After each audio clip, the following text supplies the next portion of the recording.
Can you spot the difference? While they might look similar to the untrained eye, these are 3 distinct ways to leave the snow: coasting, popping, and ollieing. Understanding the mechanical differences between them is the key to consistent and controlled airtime. Today, we're breaking down the physics of the takeoff so you know exactly which tool to use for the terrain in front of you. Let's start with the technical baseline: coasting. Coasting is passive. You're letting the shape of the jump or the transition do the work for you. You maintain your stance and allow the lip to project you into the air. This is great for learning how to jump or testing out a new jump on a new day. Popping is an active extension of both legs simultaneously. When timed correctly, a well-executed pop can achieve nearly the same height as an ollie, providing a stable and symmetrical platform for your flight.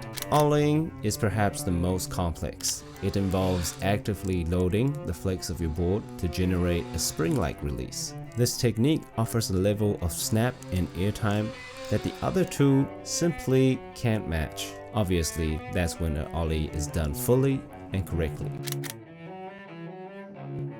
How do you execute the ollie movement when it comes to jumping? To put it simply, there are only 2 movements. Number 1, pull your front leg up, and number 2, press down or step down with your back leg and then pull it up. Once both legs are up in the air, you're looking to land with both feet down. Timing wise, I would suggest you start to execute movement 1 when the nose of your board passes the lip. Once the lip is underneath the middle of your legs, you should be in the middle of pulling your front leg up. And then push down with your back leg, and that should time the final bit of the lip to be in contact with the tail of your board. You push down and retract both of your legs, engage your core, tuck both of your knees in. You want to land with both feet and ride away. And that's an ollie. For our purposes, let's define an ollie simply. Anything that utilizes the flex of the board to jump is an ollie to me. Whether you're heading side hit or initiating a high-speed spin, if you are loading the board's tail and accessing the flex to get airborne, that's an ollie to me. An ollie doesn't always need to be a dramatic, massive movement. Often, the most effective ollie is a subtle engagement of the board's tail that only an experienced observer would really notice. He loads up his ollie, engaging all the flex in the tail of this board, and releases it at the very last moment. So, this is an ollie, the classical foundational movement using weight shift to manipulate the board. This is also an ollie. This is me doing a backside 180 off of a dry slope jump. This is also an ollie, a calculated high-speed engagement used to project off a side hit transition. And even at the highest levels of the sport, the ollie is still used in high-speed spins. If you look very, very closely, you can see that the rider is sliding the tail and loading the flex to generate the necessary tension for the rotation and the pop upwards. This movement is what gives professional riders that explosive, effortless height. It's not really just about leg strength. It's about timing the board's natural spring with your jump and, of course, popping off or ollieing in conjunction. There's often a lot of confusion around the word pop.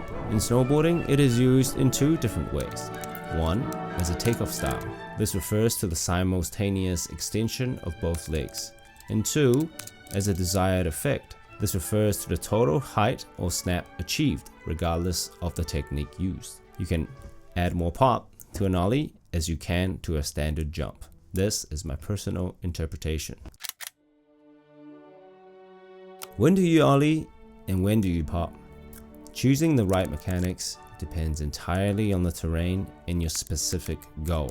For high-speed technical spins, at this level, the movement is often a hybrid. You're sliding the tail of the board off the lip of the jump, which feels like a cross between a pop and an ollie. The sliding motion adds more pop from your board and height to your tricks and helps pop that tail up to bring it back closer to your body for grabs or other maneuvers. Another place I see ollie being useful is low energy terrain. I view ollies as an active way to engage the board and get more out of the mountain. I use ollies when the terrain doesn't give me much to work with. rollers, small mounds, or flat transitions. When it comes to big jumps, or if the terrain already provides a lot of energy, like a massive drop or a natural kicker with a steep lip, it's generally a better idea to just pop with both legs.